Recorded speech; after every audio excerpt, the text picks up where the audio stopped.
Kakinada rural మండలం చీడిగ గ్రామంలో Telugu Desam party నాయకులు మాజీ మార్కెటింగ్ కమిటీ సభ్యులు గేసాల శ్రీను ఆధ్వర్యంలో తెలుగుదేశం జనసేన బీజేపీ ఆత్మీయ సమావేశం జరిగింది.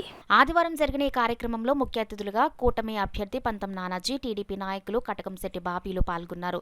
ముందుగా భారత రాజ్యాంగ నిర్మాత డాక్టర్ బిఆర్ అంబేద్కర్ చిత్రపటానికి నాయకులు పూలమాలలు వేసి ఘన నివాళులు అర్పించారు. ఈ కార్యక్రమంలో నాయకులు నులుకుర్తి వెంకటేశ్వరరావు, డాక్టర్ చప్పటి వెంకటేశ్వరరావు, కరేడ్ల గోవిందరాజు, మహేష్, రాంబాబు, కోటిపల్లి శ్రీను తదితరులు పాల్గొన్నారు.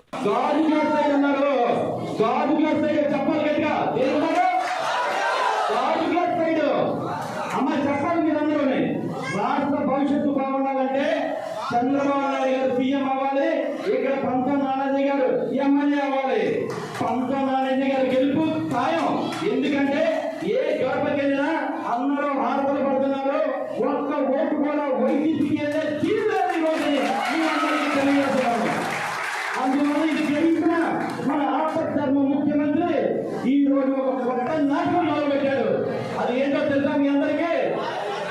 ఊళ్ళో అందరికీ తెలిసింది ఏంటంటే ఒక సినిమా అప్రతాప్ అయిందని. ఆ సినిమా ఏంటనుకున్నారు? కోడికత్తి పార్ట్ 2. కోడికత్తి పార్ట్ 2 ఏంటంటే జగన్మోహన్ రెడ్డి గారి మీద ఒక రాయత్తి పడింది, ఇక్కడ అతనికి తీసుకుంది, మన వాళ్ళు ఎవరో కొట్టినారు అంటాడు. స్వతంత్రం ఎప్పుడు వచ్చిందమ్మా? ఎప్పుడు వచ్చింది? 1947. అదే ప్రాంతాల్లో ఇంచుమించుగా ఒక 5-10 సంవత్సరాల అటు ఇటులో భారతదేశంతో పాటు 300-400 దేశాలు కూడా స్వతంత్రం వచ్చింది. డచ్ వారి దగ్గర నుంచి కానీ, ఫ్రెంచ్ వారి దగ్గర నుంచి కానీ, బ్రిటిష్ వారి దగ్గర నుంచి కానీ, ఎవరి దగ్గర నుంచి అయినా కానీ ఈ ఆంధ్రప్రదేశ్ తప్ప జగన్మోహన్ రెడ్డి గారి పరిపాలనలోనే ఆంధ్రప్రదేశ్ తప్ప మిగిలిన భారతదేశంలో 4వ స్థానంలో ప్రపంచంలో. దానికి కారణం అంబేద్కర్ గారు రాసినటువంటి రాజ్యాంగం.